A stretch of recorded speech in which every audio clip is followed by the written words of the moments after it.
নমস্কার বন্ধুরা, আজকে দেখুন গাজর নিয়েছি। গাজরে আমি দু রকম মিষ্টি বানাবো। তার জন্য গাজরটাকে ভালো করে ছুলে নেব। এই দেখুন গাজরটা ছুলে পরে ভালো করে কেটে নিয়েছি। এরপরে মিক্সির জারে দেওয়ার পরে এরপর দুধ দেব। দুধ দেওয়ার পরে ভালো করে বেটে নেব। একদম ভালো করে বাটবেন যেমন একটাও গোটা না থাকে। এটা প্রায় 2-4 চামচ দুধ দিয়েছি, পরে আরও দুধ দেব। দেখুন বাটাটা হয়ে গেছে। এরপরে একটা আমি কড়াই নিয়েছি, একটু ঘি দিলাম। চাইলে আপনারা আর একটু ঘি দিতে পারেন। দেখুন ঘিটা গরম হয়ে গেছে। ঘিটা দেওয়ার পরে বেটে রেখেছিলাম যে গাজরের ইয়েটা, ওটা এর মধ্যে দিয়ে দেব। দিয়ে পরে একটু ভালো করে আঁচটা হাই ফ্লেমে থাকবে, ভেজে নেব। দেখুন ভালো করে নেড়ে নিয়েছি, একটু শুকিয়ে গেছে। এবারে এর মধ্যে দুধটা দিয়ে দিব। আমি দুধটা না বেশি গরম না বেশি ঠান্ডা দুধ নিয়েছি। আর এক বাটি দিয়ে দিলাম দুধটা। দুধটা দেওয়ার পরে ভালো করে নেড়ে নেব। এই সময় আঁচটা একদম কমে রাখবেন। তারপরে একটু একটু করে সুজিটা দিয়ে যাব। একবারে পুরো সুজিটা দিব না, একটু একটু করে দিয়ে যাব আর নেড়ে যাব। আঁচটা একদম কমে রাখবেন। আস্তে আস্তে নেড়ে নেব আর সুজিটা দিয়ে যাব। দেখুন আর একটু সুজি আছে, ওটাও দিয়ে দিব।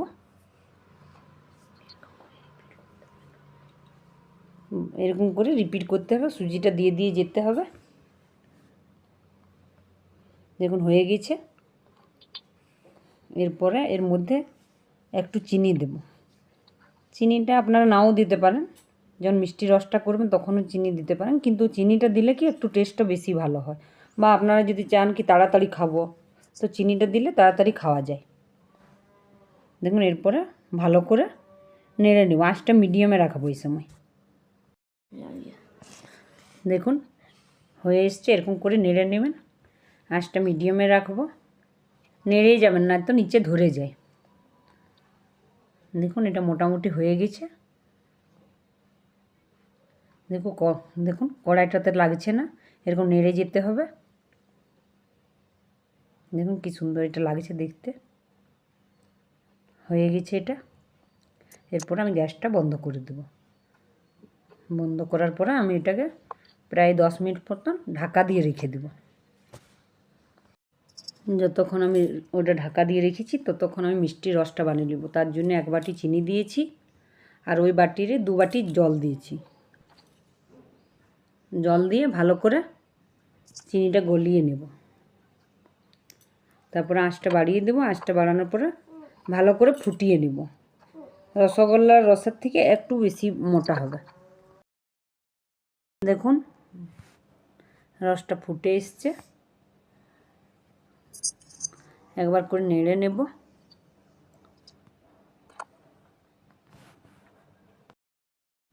দেখুন রসটা হয়ে গেছে। এরপরে গ্যাসটা বন্ধ করে ঢাকা দিয়ে রেখে দেব। দেখুন 20 মিনিট পর খুলে নিয়েছি। এরপরে আমি এটার মধ্যে 4 চামচের মতন আমুল দুধ দিয়ে দেবো। এটা অপশনাল হচ্ছে, দিতেও পারেন বা নাও দিলে একটু ভালো বেশি ভালো টেস্ট হয়। যদি বাড়িতে না থাকে তো দেওয়ার দরকার নাই, যদি থাকে তো অবশ্যই দেবেন। দেখুন দেওয়ার পরে ভালো করে মিক্স করে নেব। এটাকে হাতে করে ভালো করে মেখে নেব। একটু হাতে ঘি নিয়ে মাখবেন, ওটা বেশি ভালো হয়। আমি হাতে একটু ঘি নিয়েছিলাম, ঘি নিয়ে মেখে নিয়েছি। একটু গরম আছে, হালকা হাতে মাখছি ওই জন্য।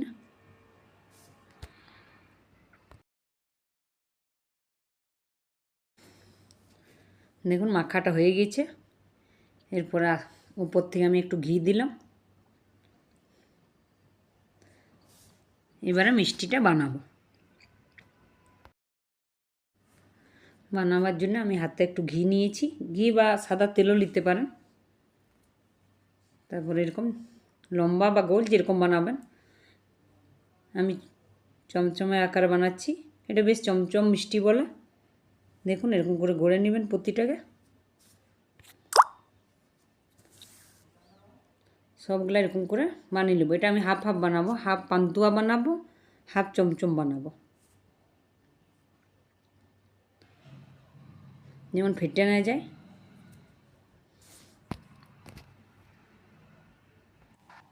দেখুন সবগুলাই বানিয়ে নিয়েছি। এরপরে আমি ভাপিয়ে নেব। একটা ইয়াতে একটু 1 গ্লাসের মতো জল বসিয়েছি। দেখুন এটা ব্রাশ করে নিয়েছি, কোনো জালি জায়গাতে বা কাপড়ও বানাতে পারেন।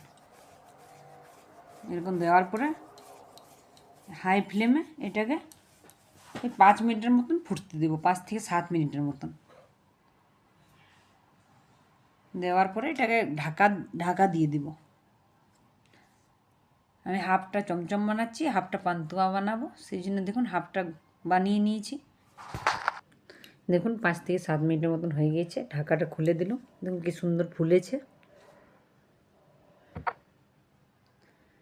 এরপরে আমি এটাকে নামিয়ে নেব। খুব গরম আছে, কাপড়ের সাহায্যে নামাবো। দেখুন খুব সুন্দর হয়ে গেছে। এটাকেও তুলে নেব।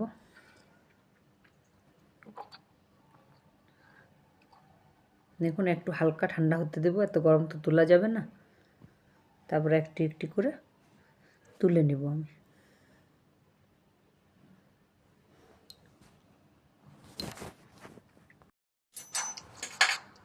দেখুন মোটামুটি তুলে নিয়েছি। তোলার পরে ওই চিনির রসটাতে দিয়ে দেব।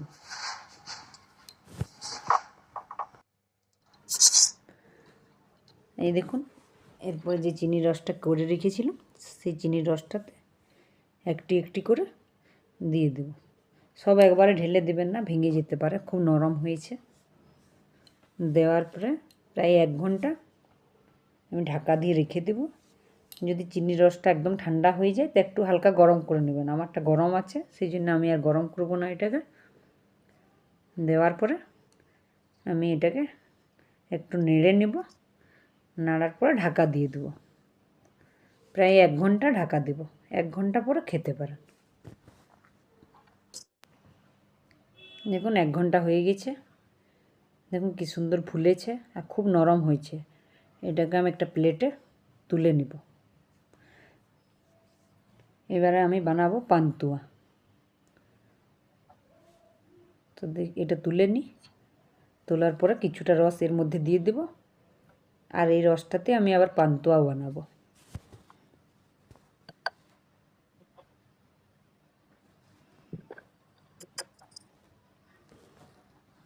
দেখুন কি সুন্দর লাগছে দেখতে। দেখুন এটাও বানিয়ে নিয়েছি। এটাকে আমি তেলে ভেজে নিব, সাদা তেলে।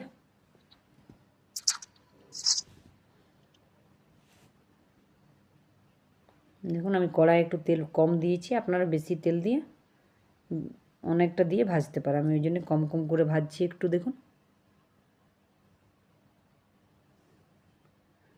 এবারে উল্টে নেব।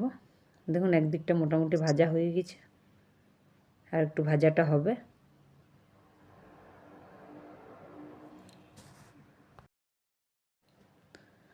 দেখুন ভাজাটা হয়ে গেছে।